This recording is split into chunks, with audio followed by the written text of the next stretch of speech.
नई नई हर रोज कहानियाँ सुनने के लिए हमारे चैनल को सब्सक्राइब करें, साथ में बेल आइकन घंटी ऑल कर ले। रामू जी के दो बच्चे थे, रूबी और पंकज। पंकज बड़ा था और रूबी छोटी थी। दोनों ही पढ़ाई में बहुत होशियार थे। रामू और रूबी की माँ तारा रूबी को लेकर बहुत चिंतित थे, क्योंकि रूबी ने अपनी शिक्षा पूरी कर ली थी। अब उसके लिए एक बेहतर रिश्ता खोजना था। एक दिन उनके करीबी रिश्तेदार का बेटा पप्पू शादी में रूबी का हाथ मांगने के लिए उनके घर आया। पप्पू को सभी पसंद करते थे। वह दिखने में अच्छा था और एक अच्छी कंपनी में कार्यरत था। पप्पू के परिवार को भी रूबी पसंद थी। फिर इन सब के बाद शादी की तारीख तय हो गई और पवन के भैया और रामराव शादी की सारी तैयारियां कर रहे थे।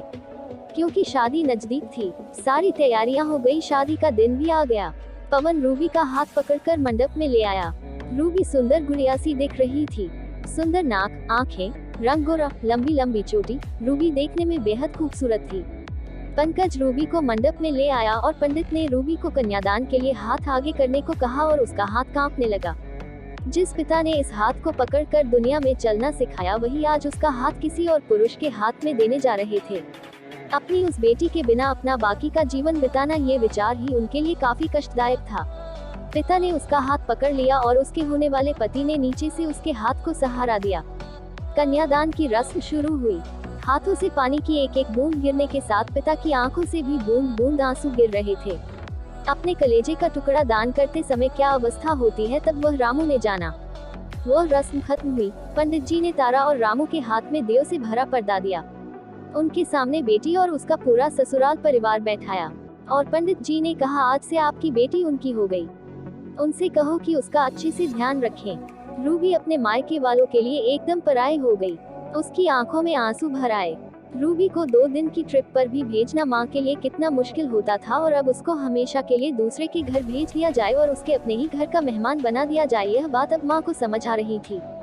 उस रस्म के बाद दूल्हा गेट पर आ गया। पंडित जी ने आवाज दी, लड़की के मामा लड़की को लेकर आओ। उस मामा का हाथ पकड़कर वह उस अंतर पाठ पर जा रही थी। सुबह उठकर एक साथ नाश्ता, फिर मस्ती, फिर मामी के हाथ का खाना और रात में मामा की गोद में सिर रखकर सोने वाली भांजी आज उस मामा को दूसरे के हाथ में सौंपनी होंगी।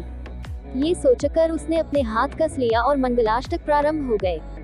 भाई दूज के दिन बिना कुछ मांगे मिलने वाला गिफ्ट, एक साथ फोड़े हुए पटाखे, टीवी कौन देखेगा इस पर झगड़ा और दादाजी गुजर जाने के बाद उन दोनों का गले लगकर रोना। दोनों भाई बहन आज एक दूसरे को देख रहे थे। उतनी ही देर में मंगलाष्टक समाप्त हो गए। मंगलाष्टक समाप्त हो जाने के बाद रूबी अपने आगे आने वाले नए जीवन को लेकर उत्साहित हो गई। रूबी ने वरमाला पहनाई और अपने पति पप्पू के पास खड़ी हो गई। रूबी के सामने बहुत से लोग खड़े थे। कुछ आशीर्वाद दे रहे थे और कुछ पास होकर स्तुति कर रहे थे। फोटो के लिए उसकी सहेलियां आई। एक ने उसका हाथ पकड़ा, दूसरी ने उसका पल्लू अटका हुआ निकाला, तीसरी ने उसके आंसू पोंछे। हम घर रहने के लिए आ रहे हैं, आंटी को बोलना खाना खाने के लिए आएंगे। उसे उस एक कमरे की आवाज, एक दूसरे के अधिकार और वह दिन याद आ गए जब वे एक साथ रहती थी। अचानक पति पप्पू ने कहा कि तुम चारों की तस्वीरें ले लो। मैं साइड में खड़ा हो जाता हूँ। और वह चारों चेहरे हंसे। खाने की कतार में आज रूबी माँ पापा से दूर दूसरे लोगों के साथ बैठी थी। खाना खाने के बाद पंडित जी ने गौरी हार की पूजा करने के लिए बुलाया। रूबी ने वहाँ मन से पूजा की। माँ ने रूबी की झोली भर दी और अनजू आंटी ने कहा कि आप पीछे मुड़ना मत।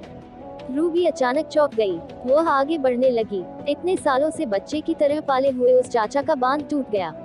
स्कूल से घर वापस आने में देर हो जाने पर अस्वस्थ होने वाले वह चाचा जी, जन्मदिन पर 5-6 फ्रॉक उसके आगे लाकर रखने वाले चाचा जी, मैं नहीं आने वाली, आज घर में चाची के पास रहूंगी कहकर रोने वाली वह आज हमेशा के लिए दूर चली जाएगी। ये रूबी के दूसरे माँ पापा के रूप में चाचा चाची को भी यह बात सहन नहीं हो रही थी। उसकी पहचान आज बदल चुकी थी। हाथों की वह हरी चूड़ियां, पाँव में बिछिया और गले में मंगलसूत्र नए जीवन की राह दिखा रहे थे। सास का हाथ पकड़कर रूबी उस फूलों से सजी गाड़ी में पप्पू के साथ बैठी। उस गाड़ी में खुशी थी और उस गाड़ी के बाहर खड़े सभी लोग आंखों में आंसू लिए उसे अलविदा कर रहे थे। रूबी बोली, मम्मी पापा आती हूँ मैं। बहुत मुश्किल होता है अपना कलेजा, अपना दिल अपने ही हाथों से बाहर निकाल कर पराए हाथों में सौंपना, और वह अपने कलेजे को, अपने दिल को खुद के दिल से लगा कर रखेगा। फिर अभी हर माता पिता इस मुश्किल काम का सपना देखते हैं लड़की के जन्म के बाद से ही। नई नई हर रोज कहानियाँ सुनने के लिए हमारे चैनल को सब्सक्राइब करें, साथ में बेल आइकन घंटी ऑल कर लें।